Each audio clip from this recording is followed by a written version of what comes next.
જય માતા ખેડૂત મિત્રો, આજે તારીખ 23 માર્ચ 2025 ને આજની સવારની હવામાન અપડેટની અંદર માહિતી મેળવી તો 2 દિવસ ગુજરાતની અંદર આકરા સાબિત થઈ શકે છે. તાપમાન રેકોર્ડ તોડે તેવી સંભાવના.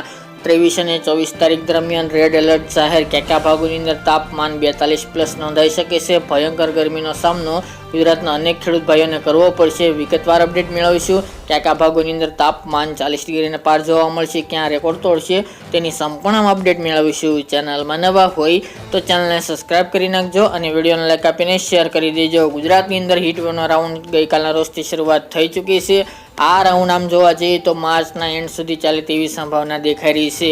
ગઈકાલના રોજથી ઘણા બધા ભાગોની અંદર ગરમીમાં પુષ્કળ પ્રમાણમાં વધારો જોવા મળી રહ્યો છે. તાપમાન પણ ધીરે ધીરે વધી રહ્યું છે. એવામાં આજે 23 અને આવતીકાલે 24 એમ 2 દિવસથી લઈને 3 દિવસ દરમિયાન ગુજરાતની અંદર તાપમાન રેકોર્ડ તોડે તેવી પણ શક્યતાઓ દેખાઈ રહી છે. હાલના અનુમાન પ્રમાણે અમુક ભાગોની અંદર 42+ એટલે કે 43 ડિગ્રી પણ તાપમાન સૌથી પહેલા માર્ચ મહિનાની અંદર જોવા મળે તેવું અનુમાન દેખાઈ રહ્યું છે. હીટવેવનો આ બીજો રાઉન્ડ શરૂઆત થઈ ચૂકી છે. જેમની અંદર સૌરાષ્ટ્રની વાત કરીએ તો આગામી 2 દિવસ દરમિયાન રાજકોટ, અમરેલી, બોટાદ, સુરેન્દ્રનગર આ વિસ્તારની અંદર 42-43 ડિગ્રી તાપમાન આજે તેમજ આવતીકાલે 2 દિવસ દરમિયાન થાય તેવી પણ શક્યતા રહેલી છે. એ સિવાય જૂનાગઢ, દ્વારકા, જામનગર, સુરેન્દ્રનગર, મોરબી અને રાજકોટના અન્ય વિસ્તાર આ ભાગોની અંદર એવરેજ 40 થી લઈને 42ની રેન્જમાં તાપમાન આજે તેમજ આવતીકાલે 2 દિવસ દરમિયાન જોવા મળશે. બાકીના ભાવનગર, ગીર સોમનાથ જે દરિયાકાંઠાના પટ્ટીના તાલુકા છે એ ભાગોની અંદર તાપમાન 39 આસપાસ જોવા મળે તેવી સંભાવના રહેલી છે. ત્યાં પણ ગરમીનો પારો યથાવત જોવા મળશે. કચ્છના રાપર, ભુજ, ભચાઉ, ગાંધીધામ એ ભાગોની અંદર પણ 42 ડિગ્રી તાપમાન જોવા મળે આજે બપોર દરમિયાન તેવી સંભાવના છે. આ તમામ ભાગોની અંદર ભયંકર ગરમી જોવા મળી શકે છે. અમદાવાદ, ગાંધીનગર, ખેડા એ 3 જિલ્લાની અંદર સાણંદ, વિરમગામ જે મધ્યના ભાગો છે, વડોદરા છે અને દાહોદના અમુક ભાગો આ ભાગોની અંદર પણ તાપમાન રેકોર્ડ તોડી શકે છે. 42-43 ડિગ્રી તાપમાન આ મધ્ય પૂર્વ ગુજરાતના ભાગોની અંદર તાપમાનની સંભાવના દેખાઈ રહી છે.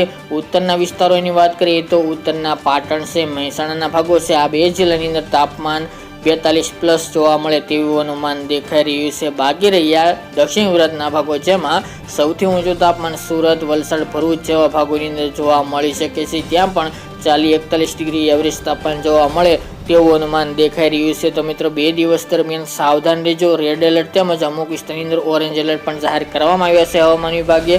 અને ખાસ કરીને સૌથી પહેલાં આમ જોવા જઈએ તો અત્યાર સુધીમાં માર્ચ મહિનાની અંદર એટલું બધું તાપમાન ન નોંધાય, પરંતુ આ વર્ષે એવું બની રહ્યું છે કે તાપમાન બીજા રાઉન્ડની અંદર એટલે કે માર્ચ મહિનાના એન્ડની અંદર ખાસ કરીને રેકોર્ડ બ્રેક 42 ડિગ્રીનો રેકોર્ડ તોડે તેવું અનુમાન દેખાઈ રહ્યું છે. એટલે મિત્રો 2 દિવસ દરમિયાન ગરમીનું પ્રમાણ ખૂબ જ વધવાનું છે.